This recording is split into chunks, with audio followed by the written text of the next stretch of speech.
Tiba-tiba semuanya terasa gelap. Dunia seakan berhenti. Masih bisakah saya melanjutkan hidup?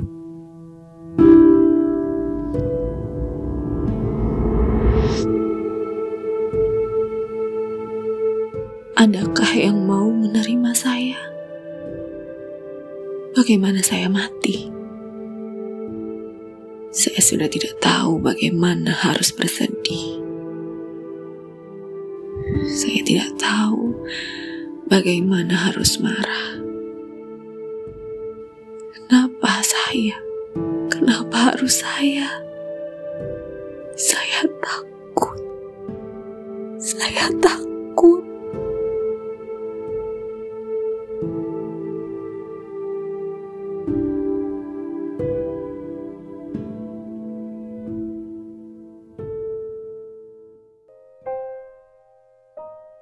Kehidupan sosial kita adalah manifestasi beragam persoalan yang mempengaruhi tatanan hidup masyarakat. Problematika ekonomi, sosial, termasuk kesehatan, tak jarang menyisakan perasaan takut, cemas, sedih, hingga marah. Di dunia kesehatan, kondisi ini acap kali dijumpai pada mereka yang didiagnosa penyakit tertentu, termasuk penderita HIV/AIDS. HIV atau Human Immunodeficiency Virus adalah sebuah virus yang menyerang sistem kekebalan tubuh manusia, yaitu sel darah putih, yang bila tidak segera dilakukan penanganan menyebabkan AIDS, Acquired Immunodeficiency Syndrome, yang merupakan sekumpulan gejala atau penyakit akibat dari menurunnya kekebalan tubuh. Pemerintah telah mencanangkan 3-0 penanganan HIV/AIDS, yaitu 0 infeksi baru, 0 kematian terkait AIDS, serta 0 stigma dan diskriminasi menuju Indonesia bebas AIDS pada 2030. Namun begitu, angka penderita HIV/AIDS masih cukup tinggi. Untuk DIY sendiri memang sekitar 50 pasien baru per bulan. Sehingga sudah terjadi tren turun atau belum, kita belum tahu secara pasti. Tetapi yang pasti memang sudah ada upaya-upaya untuk penanggulangan itu sendiri, di mana DIY konsisten bahwa KPA itu tetap ada. Ya, suatu organisasi, institusi yang ikut terlibat di dalam penanggulangan HIV/AIDS ini. Stigma itu memang sesuatu yang mungkin sangat sulit, sehingga kita harus betul-betul konsisten dalam mengupayakan menghilangkan stigma di masyarakat. Mulai dari bahwa penyakit AIDS atau HIV ini penyakit yang berkaitan dengan dunia haram dan sebagainya, ya. Tetapi kenyataan itu kan kemudian mendampak ibu rumah tangga yang tidak tahu menahu, mendampak anak yang tidak tahu menahu soal itu, dan sebagainya. Sehingga kita harus kembali kepada bahwa HIV ini adalah masalah medik.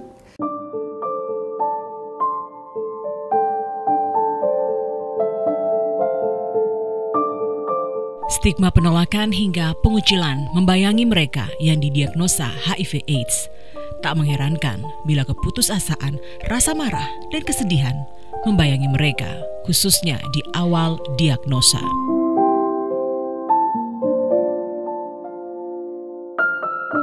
Awal tahu status itu merasa kayak dunia itu runtuh, sudah tidak ada harapan lagi untuk saya, sudah tidak ada ke depan saya itu mau seperti apa, itu saya sudah tidak ada angan-angan lagi, dan yang ada hanya saya matinya kapan, dengan cara apa saya akan mati waktu itu.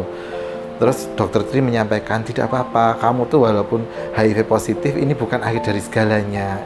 Justru ketika kamu tahu kondisi seperti sehat seperti ini, kamu masih tetap bisa sehat seperti biasanya.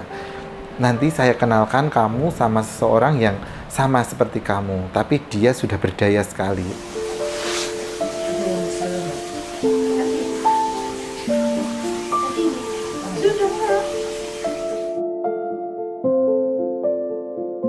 Ketakutan yang sama juga dialami Magdalena Diah Utami. Semula, perempuan berusia 45 tahun ini tidak tahu jika dia terinfeksi HIV. Penyakit itu diketahui ketika anak pertamanya mengalami sakit keras hingga diare kronis. Saat dibawa ke rumah sakit, Magda disarankan untuk menjalani tes HIV. Saat itulah dia baru mengetahui bahwa virus HIV sudah menjangkitnya.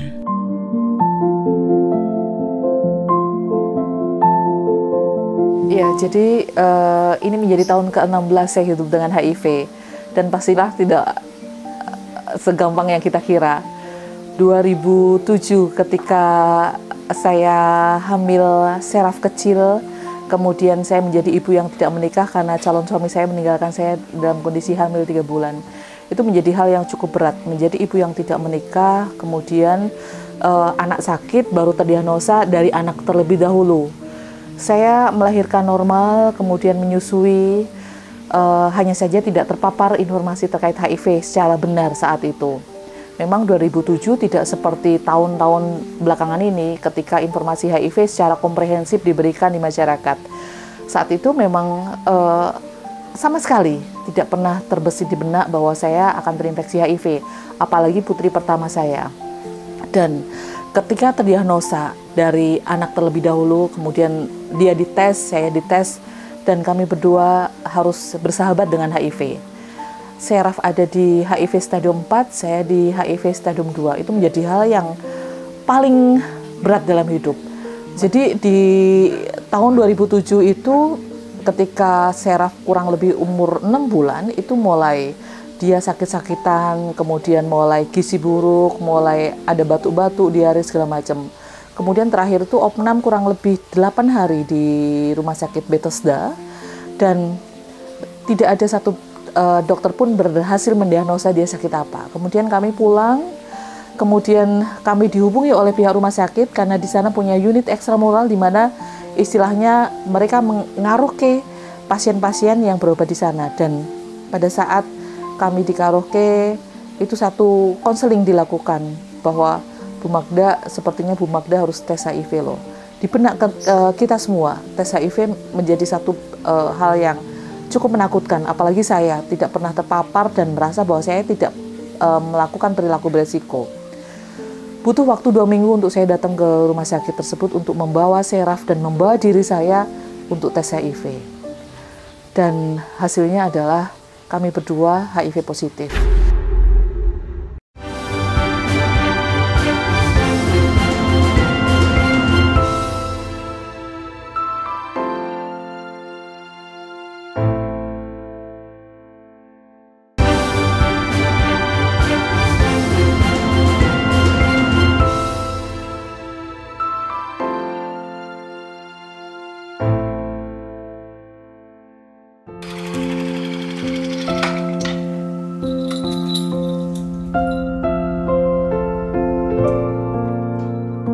Di tengah kesedihan vonis positif HIV, Magda tetap harus bertahan hidup.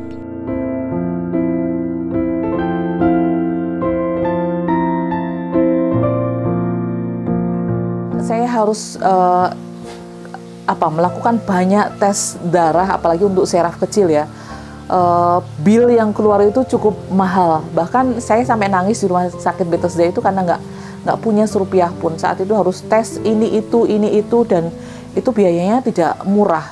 Itu menjadi satu titik di mana saya udah nggak punya uang, ini bayarnya pakai apa, nangis gitu. Apalagi Seraf sudah di stadium 4. Itu dia harus dengan susu yang khusus, kemudian harus tidak boleh minum ASI, sampai ini harus saya kasih minum apa ya. Itu menjadi pertanyaan saya. Kemudian saya dapat uangnya untuk beli susu dari mana. Dan yang utama adalah ketika pulang dari rumah sakit bawa obat sekresek, dan itu cukup membuat kita pusing. Bagaimana saya harus bayar semua pembiayaan, bagaimana untuk makan sehari-hari, bagaimana untuk pemeriksaan lanjutan, itu menjadi tantangan di saat itu. Saya mengalami istilahnya self-stigma, jadi saya menstigma diri karena saya beranggapan esok akan mati. Kemudian saya membuang semua pemotong kuku, membuang semua istilahnya koin yang untuk kelokan karena saya beranggapan ini akan menulari orang di rumah begitu. Dan itu salah satunya karena saya tidak memahami informasi HIV secara benar. Saya buang semua setelah pulang dari rumah sakit. Kemudian saya sempat takut ketika ngelihat running text di TV yang menyampaikan bahwa informasi HIV. Saya takut sekali baca informasi HIV ketika ada koran, kemudian ada kalimat yang menyatakan informasi HIV. Saya bakar korannya, saya bakar bukunya, karena memang cukup takut untuk menghadapi awal pertama kali hidup dengan HIV.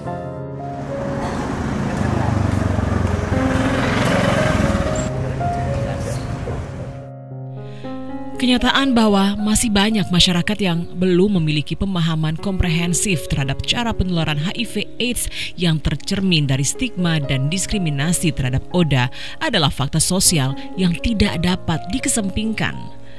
Padahal sebagai manusia, ODA juga memiliki hak untuk hidup dan hak untuk melanjutkan kehidupannya.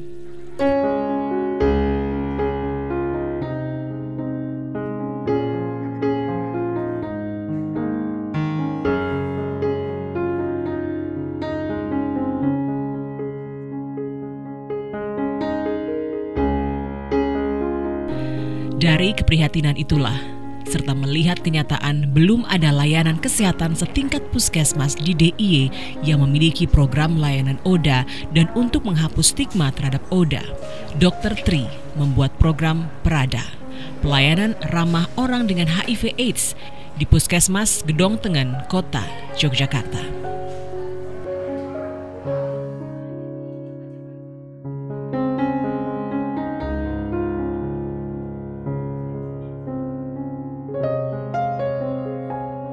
Di awal ketika saya menjadi dokter, beberapa kali kasus saya menemui kasus-kasus HIV. Terutama ketika ada saudara yang terpapar HIV. Ketika itu keluarga bingung, tanya kepada saya sendiri. Saya pun akhirnya bingung. Karena perlu kita ketahui bahwa waktu itu HIV, masyarakat bahkan tenaga medis pun menganggap suatu penyakit yang berbahaya.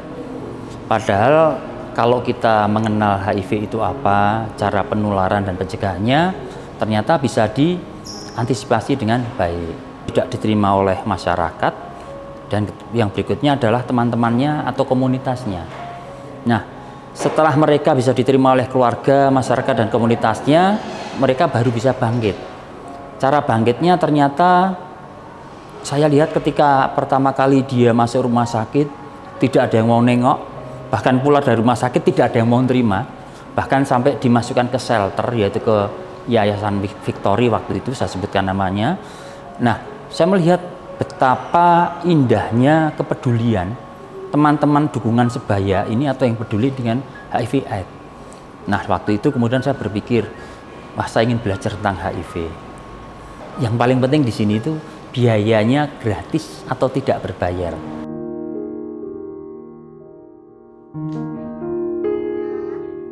Melalui program Prada, Puskesmas Gedong Tengen berhasil menjangkau lebih banyak pasien HIV/AIDS, termasuk kelompok rentan dengan konsep puskesmas yang inklusi dengan mengedepankan kesetaraan, kesamaan akses, serta menjamin kerahasiaan pasien. Termasuk bagi mereka ingin mengakses ARV yang harus dikonsumsi ODA seumur hidup mereka. Tahun 2016 kita mulai diberi dropping layanan ARV, antiretroviral, yaitu pemberian obat HIV yang diberikan juga setiap hari dan mereka ngambilnya sebulan sekali. Di awal 2016 ini kami menjadikan pelayanan ramah ODA, orang dengan HIV/AIDS atau ODIF. Pertama pasiennya hanya 35. Nah, di tahun 2023 ini pasien kami sudah mencapai 346 yang minum obat setiap hari. Oh, kenapa di sini banyak?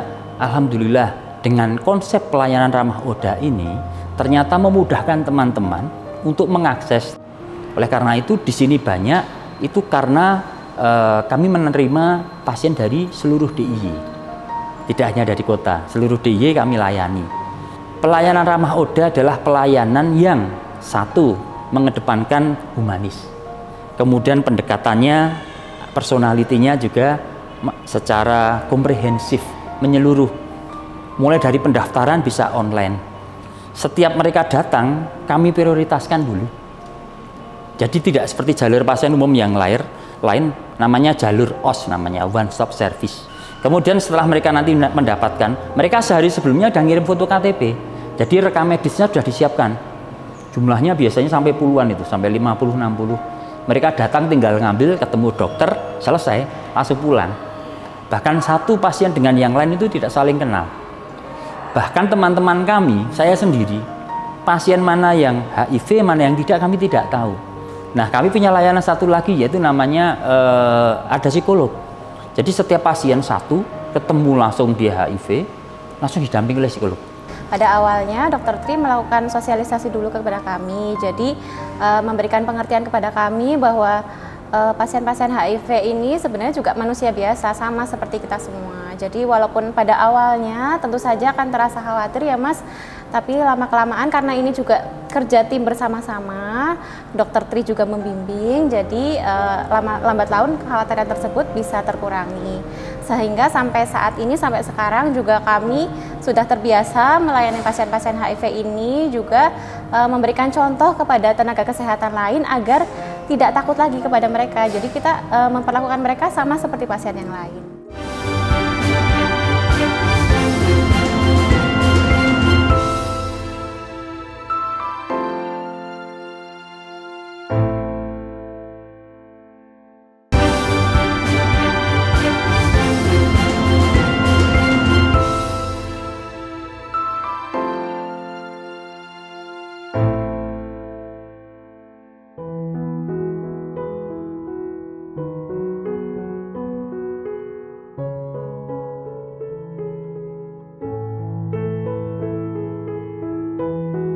Bagi Oda, akses layanan kesehatan tak semata ketersediaan sarana dan prasarana. Namun mereka membutuhkan rasa nyaman, rumah tempat mereka dihargai secara utuh sebagai manusia, termasuk dari para tenaga kesehatan. Dokter Tri selalu menenangkan saya, ibaratnya itu kayak bapak ngomong ke anaknya seperti itu. Jadi saya merasa nyaman waktu itu. Jadi ya dari situ saya mulai, oh ya ternyata banyak yang support aku. Ternyata saya orang dengan HIV ini juga tidak seperti yang saya bayangkan, bahwasanya orang HIV itu pasti kurus, kering, sakit-sakitan, seperti itu. Dari situ saya mulai percaya diri, membangun percayaan diri saya kayak gitu. Beliau berperan, beliau juga mengedukasi. Yang paling utama adalah beliau memberikan penguatan di saat orang dengan HIV harus menerima diri mereka harus bersahabat dengan HIV di dalam tubuhnya.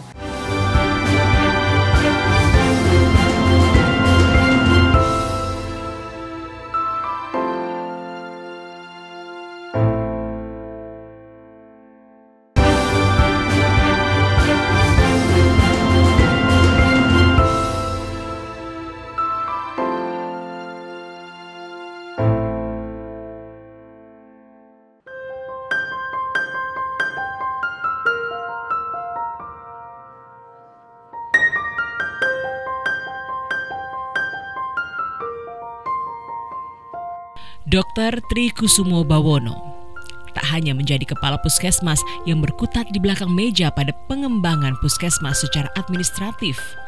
Secara nyata, lulusan S1 Fakultas Ekonomi Universitas Islam Indonesia tahun 1998 dan S1 Fakultas Kedokteran Universitas Muhammadiyah Yogyakarta tahun 2003 ini mengambil peran berdampingan dengan kelompok marginal, merangkul dalam bingkai kemanusiaan.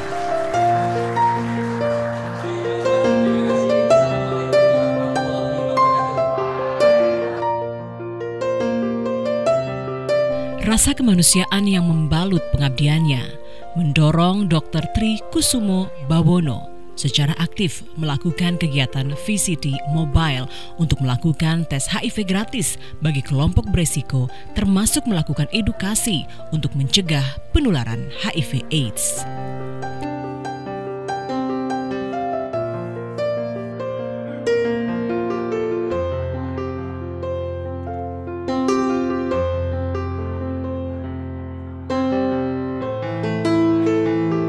Lahir, besar, dan tumbuh di lingkungan kesehatan. membuat Dr. Tri memiliki komitmen nyata meningkatkan derajat kesehatan masyarakat. Tak hanya di puskesmas, di lingkungan tempat tinggalnya di kawasan Gunung Ketur, Pakualaman, Yogyakarta, Dr. Tri Kusumo Bawono menginisiasi Kelurahan Siaga untuk memberikan layanan kesehatan cuma-cuma bagi warga setempat. Diminum sehari 3 kali. Di tahun 2007 kita ada dana sehat yang dulu satu kakak itu hanya membayar Rp300. Kemudian naik jadi Rp500 di tahun 2009. Kemudian di tahun 2012 sampai sekarang itu hanya Rp1.000 per kakak. Setiap bulan itu hanya Rp1.000 untuk pemeriksaan ke Dr. Tri. Alhamdulillah selama ini masyarakat istilahnya responnya bagus ya, istilahnya antusias mereka. Jadi kalau misal sakit selain di puskesmas mereka langsung ke sini.